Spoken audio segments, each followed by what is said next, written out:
Ahora sí, está en nuestro estudio el juez Víctor Violini. ¿Cómo anda? Buenas noches. ¿Cómo está? Gracias por la invitación. No, muchas gracias por venir, Víctor. Contame quién es Víctor Violini, por favor, Vanessa. Sí, cómo no. Bueno, Víctor Violini es un juez de casación bonaerense que, bueno, estuvo en el centro de la polémica porque es el que firmó un fallo representando a casación, haciendo lugar a un habeas corpus colectivo en el que, bueno, permitió el arresto domiciliario a detenidos que se encontraban en ciertas condiciones, como por ejemplo de riesgo frente al coronavirus.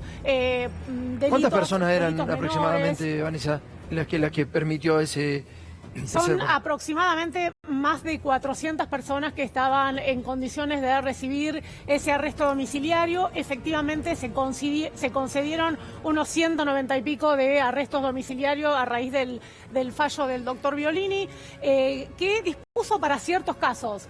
En cierta forma, alguno que otro se coló, como nos habían contado. Un abusador sexual. Un abusador sexual por fuera de ese habeas corpus, y eso, bueno, lo comprometió en cierta forma al juez Violini. Este fallo, este habeas corpus que firmó fue reencausado, diría yo, porque no sé si la palabra revocada es correcto, reencausado por la Suprema Corte bonaerense, que en alguna forma, bueno, modifica o no coincide en algún aspecto formal con el juez, pero de todas maneras creo yo que en el aspecto de fondo básicamente es similar, ¿no?, a lo que había dispuesto el juez Violini.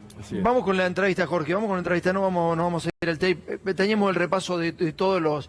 de cómo se tomó esto, Violini, ¿no? Verdaderamente, la verdad que fue llamativo, digamos, esto de que pudiera salir un abusador. ¿Cómo explica eso, Violini? No, esto fue... Este hombre salió antes del habeas corpus colectivo. Fue un habeas corpus individual y nosotros teníamos dos resoluciones, una del procurador y otra de la Suprema Corte, que no permitía alojamientos en comisarías y nos daba una serie de pautas. Esta persona estaba alojada en una comisaría y una de las pautas coincidía con el rango etario, específicamente, que era mayor de 65 años. Este hombre tenía 67 años. Entonces, ¿qué hicimos? En atención a estas resoluciones que a nosotros nos obligaban, las mandamos a la instancia para que el juez de la instancia resolviera, preservando la actitud psicofísica de la víctima. El juez cumpliera y viera si se podría otorgar ese arresto domiciliario o no, y de acuerdo a la decisión que él tomara tenía que informar a casación. Violini, pero cuando usted ve el resultado de esto, que ese abusador termina muy cerca de la víctima, ¿qué piensa? Nosotros, primero el juez nos informó, ¿no? Es decir, nosotros somos un tribunal de la provincia de Buenos Aires. Entonces es muy difícil controlar cada uno de los juzgados de los 19 departamentos judiciales. El juez tenía que haber informado, no informó, nosotros no nos enteramos de lo que había ocurrido. Después sí nos enteramos que esta persona estaba a 30 cuadras de la víctima, no al lado, como decía la prensa. Otro juez de Lomas, creo que es de Lomas, le puso una pulsera electrónica para controlarlo.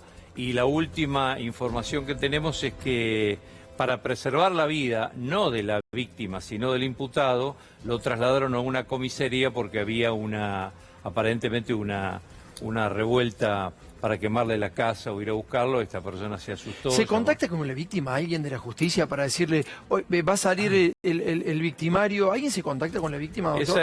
Esa es la... A ver, lo que nosotros hacemos es, cuando disponemos un arresto domiciliario, si es que hay víctimas, si es que hay una víctima que esté en peligro, en este caso, se notifica a la víctima que esta persona salió, claro, que va a cumplir un arresto domiciliario en tal lugar, en tal domicilio, y que va a estar, obviamente, alejado del domicilio, porque una de las cosas básicas, de los pilares básicos, es que no estuviese que no estuviese cercano a la víctima, ¿no? Ahora, la Suprema Corte bonaerense le llama la atención la legislatura porque de alguna forma es como que no está reglamentado el derecho a la víctima, o la ley de víctima no está bien establecido cuáles son los derechos.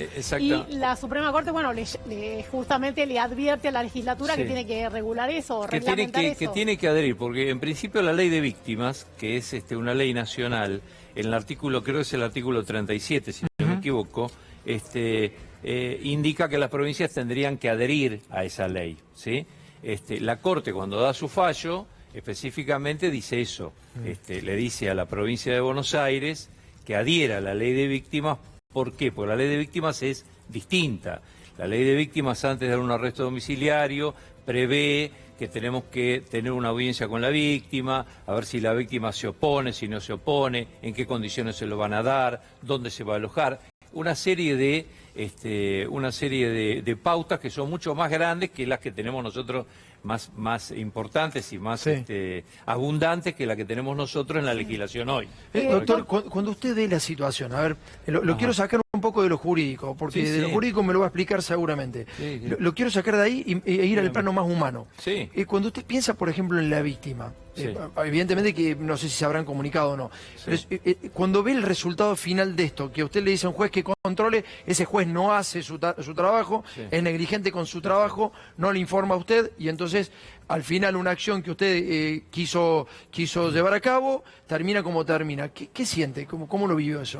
No, obviamente todos los jueces nos ponemos en el lugar de la víctima y tratamos de no perjudicarla, así que la víctima esté tranquila, por lo menos en base a las decisiones que tenemos. Obviamente, vuelvo a insistir, el Tribunal de Casación es un tribunal provincial, tenemos 19 departamentos judiciales y una cantidad de jueces que es imposible controlarlos cada uno, qué es lo que está haciendo y cómo... ese juez que no controló, le va a pasar algo? ¿Se lo castiga?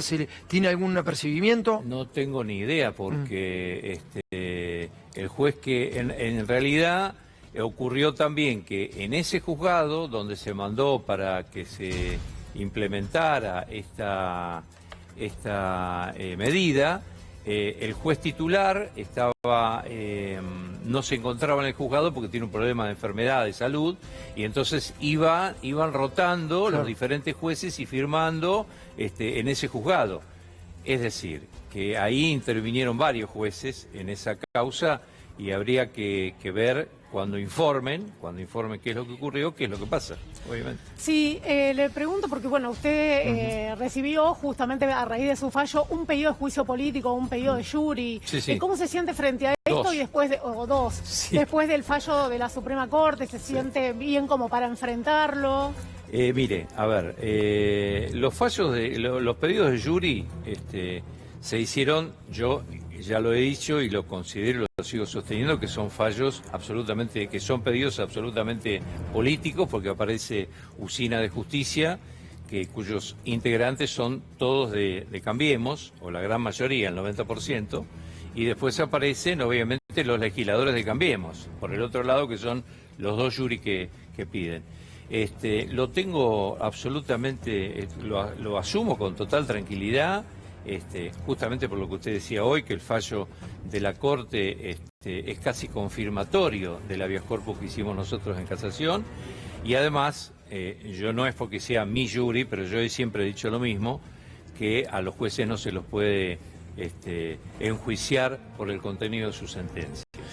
¿Por qué digo esto? Porque para eso tenemos justamente las apelaciones, es decir, nosotros desde casación dimos un fallo, que lo firmé yo, el fallo salió y el fiscal en este caso apeló a la Corte. Y la Corte hizo lugar a la apelación del fiscal y ¿qué ocurrió? Reformó o rearmó el fallo de una manera distinta a la que venía, pero casi con un 90% lo mantuvo. Un 10, un 20% lo cambió. Ahora bien, si nosotros partimos de esta base, yo pregunto, si ahora el defensor de casación, se le ocurriera, yo no sé qué va a hacer, pero se le ocurriera apelar el fallo de la Corte, de la Suprema Corte de la provincia a la Corte Nacional, y la Corte Nacional da vuelta al fallo y dice, no, tiene razón la casación, ¿Qué hacemos? ¿Le metemos un juicio político a los 6 jueces de la Suprema Corte de la provincia? Víctor, muchas gracias por haber venido, en serio. Muchísimas gracias. Vanessa, muchas gracias, señora. Nos vamos a ir a la tanda y en un ratito nada más vemos la segunda parte con José Pepe Mujica, una parte extraordinaria donde habla de la deuda en la República Argentina. ¿Cómo debería ser, según él, su amigo Alberto Fernández?